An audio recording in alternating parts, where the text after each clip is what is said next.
All right, let's create a new project here. I opened Android Studio, clicked on new project. We're going to create just a basic activity.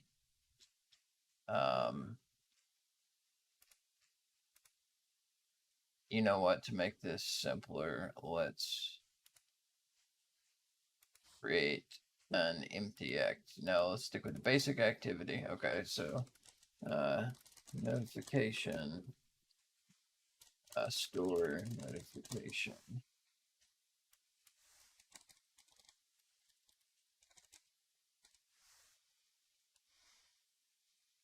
So we're going to use Lollipop because, as you can see, 98% of devices use Lollipop. So here we have all the boilerplate code that comes with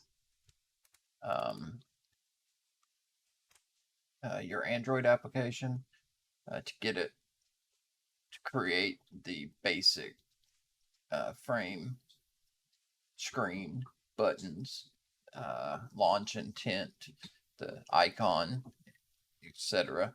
So we can run it where we're at right now. If you don't have a virtual machine up here on the top, you can create one. It'll prompt you to create one. So you just hit the play button here to run it. So you see it starts the emulator. It's going to run our new app here. See down here it's installing it. So there. So here's our app. So it says hello first fragment. If we look at our values, strings, we can see hello first fragment. So we change this as to store notification. And then first fragment to store. So now if we rerun it, we should see the values updated here. So this is in resources folder in the strings. The strings are translated and they're used to replace values in the code. So you can see store notification and store home. All right, so we want to start in our main activity.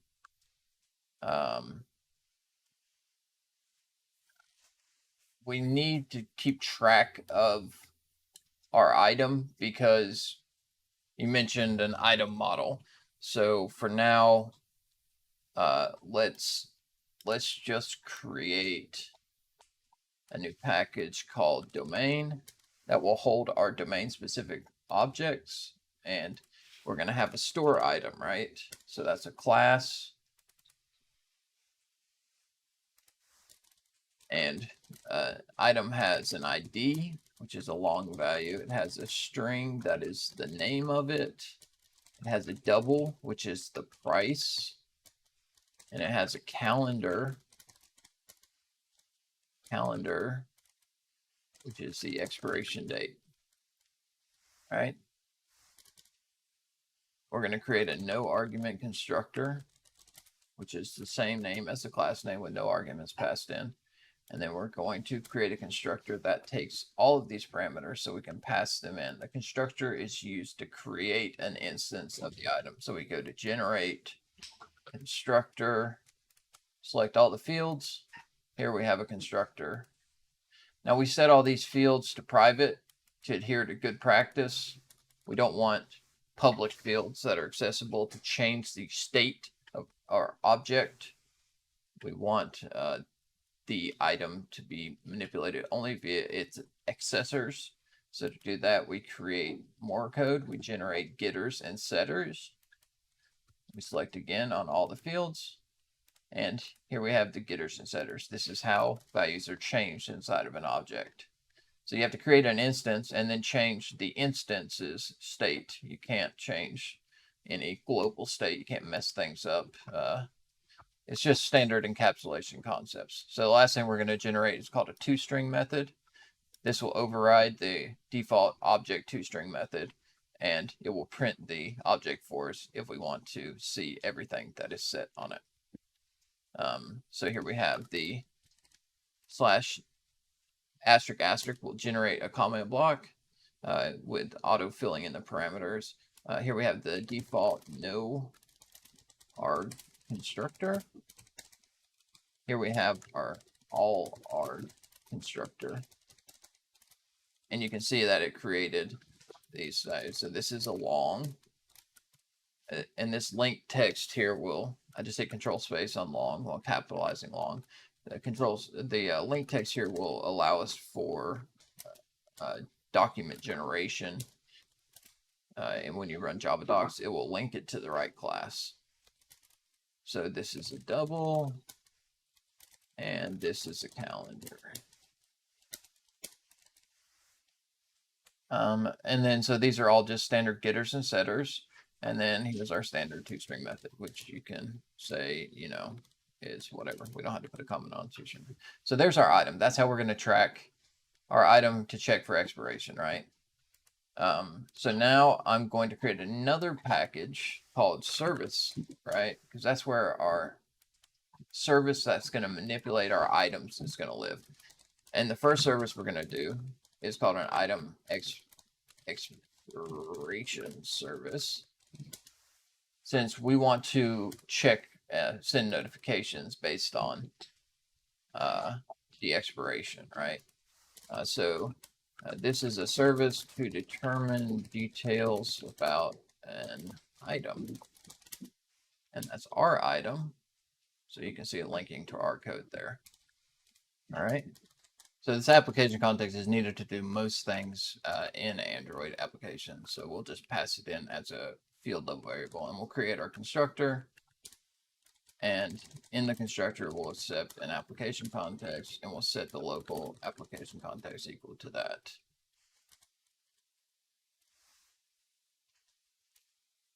Create a notification. You need a channel to send the notifications on. To do that, you have to create a channel ID. Here, I've just created a constant called channel ID. We need a way to determine if the item is expiring in the next 24 hours. So to do that, we need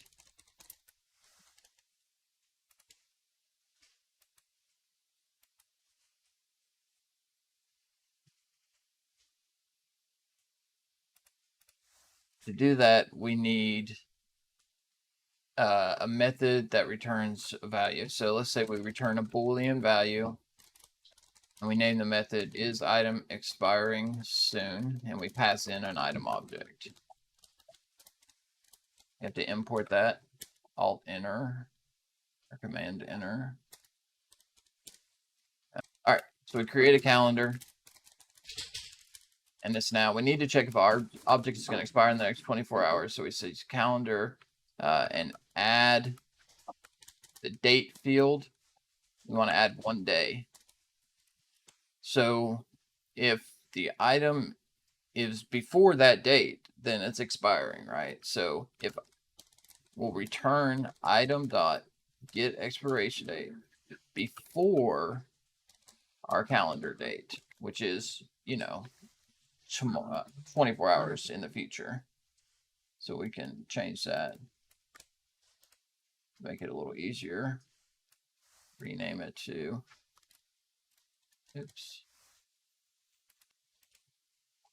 factor, rename, basically. We're now plus 1 day. All right. So if that thing is expiring before tomorrow, then we should get a true value. If it's expiring after tomorrow, then we'll get a false value. Now, to send a notification, we need to create a method. It's called send push notification. And we'll pass in an item object so we can get the details from it. I'm going to paste the notification builder directly from the manual on Android's website. We're going to import R. And we're going to have to make a resource called notification icon.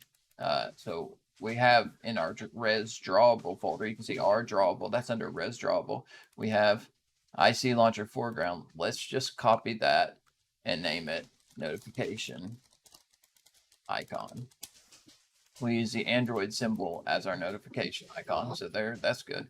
So the content title is item expiration, and then we'll put a text that says your item is about to expire, and we'll set the priority to default. Now, something else needs to happen in order to send a notification. We need to create a notification channel. To do that, we need to paste this text from the Android documentation as well. So we have CharSequence. We need to supply a channel name. So we'll just hit Alt-Enter on that and create a channel name. Let's call it Store Notifications. That goes straight here in the strings folder. You can see it right there, channel name. Channel description, same thing. Notifications for the store. Everything else is straightforward, right? We're using our application context that we passed in. So we create the channel, right? But we need to make sure that that's called before any notifications are sent. So to do that, let's add it to our constructor. So whenever the service is created, it will create the notification channel. So then on demand, we can call send push notification. So you see this is changed to a different color now because we are using it. This is still not used, right? All right. So now to make this happen, what we need to do is go back to our main activity where everything starts, and that's in the onCreate method here. So right after the onCreate starts, let's create our expiration service. Item expiration service. And we're going to pass in application context, which is this. So let's create a class field variable called expiration service. So now we have a class field variable that's populated right there. So now we need to create some items, right? We need an item that is expiring in the next 24 hours. Test item expiring soon. And the price. And we're going to say that it's expiring now. So it should set off an alert, right? So let's create a second item that is not expiring. Not expiring. And let's set the date for future. So this should be a date that is sometime in the future. Get instance, and we'll say future.add date. And let's say we'll add 5 days. So it should always be 5 days in the future. It should never expire when the application runs. So we need a list to keep track of all our items. So let's create another field level variable, private list item list.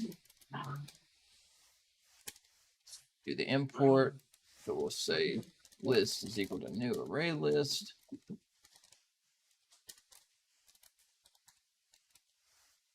Nope, item list.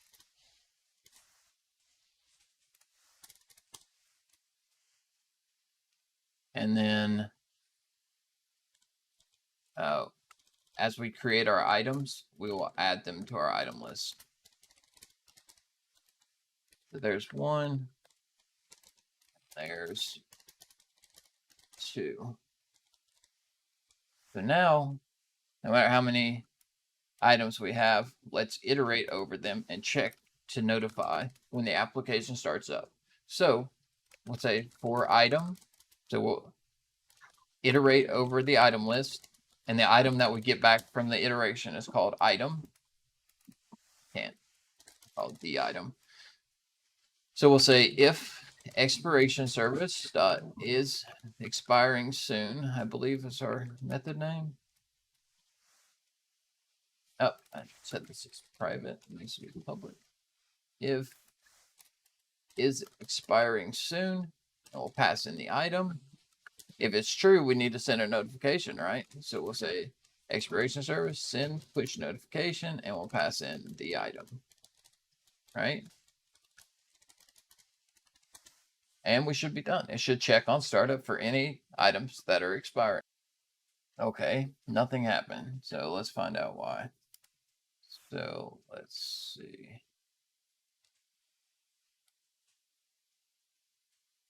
Let's make sure our notification service is working first. So let's just say if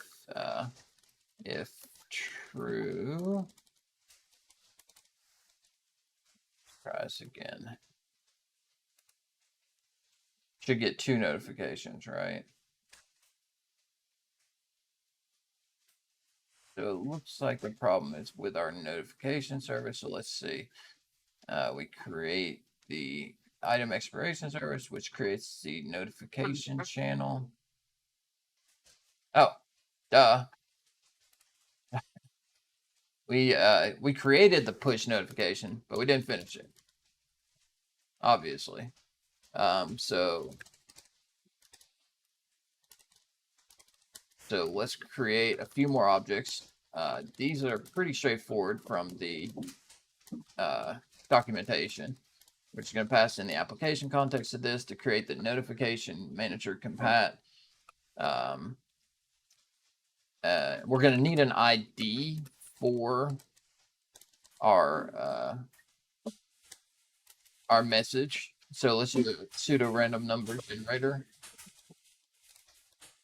And let's make it a new random, and let's pass in the system.currentTime milliseconds as a seed. And let's say the notification ID is equal to prng.nextInt. So that'll give us a random number.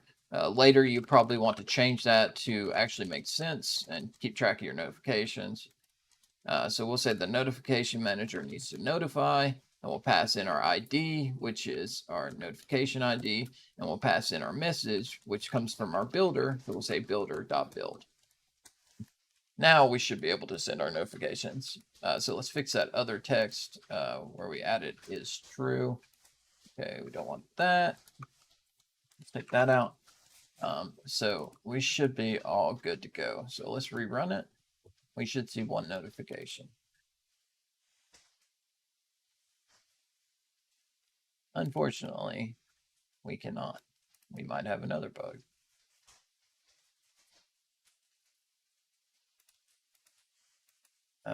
So it doesn't like something I've done.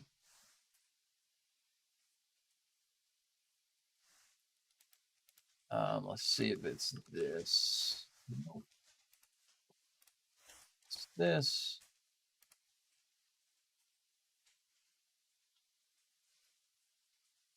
Yeah, so something about the notification doesn't like.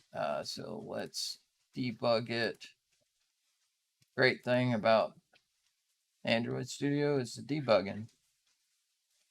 So I hit the debug button up there. So now we can see that we've got our application context. We're stopped right here. So let's step over.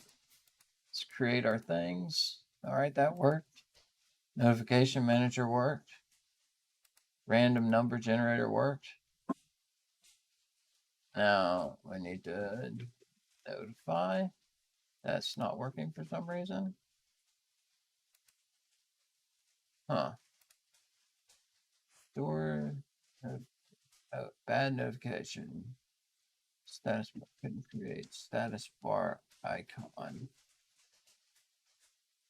Status bar icon. What's a status bar icon? Let's not set an icon. Let's just see if that's what the problem is. We'll leave it for now. We don't necessarily need the icon right now. We don't have a custom one for this application anyway. Huh, that worked. Sort of. Don't have a notification. Get out right now.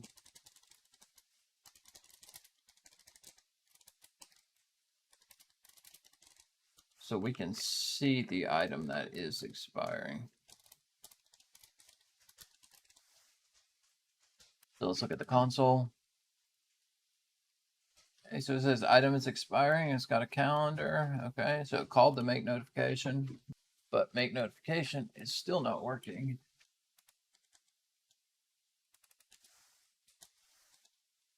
Let's try it with the default supplied icon. Oh, it does have to have the icon. So there's our notification. So now it is actually working. Your test item is about to expire. And we only got one notification. We didn't get two.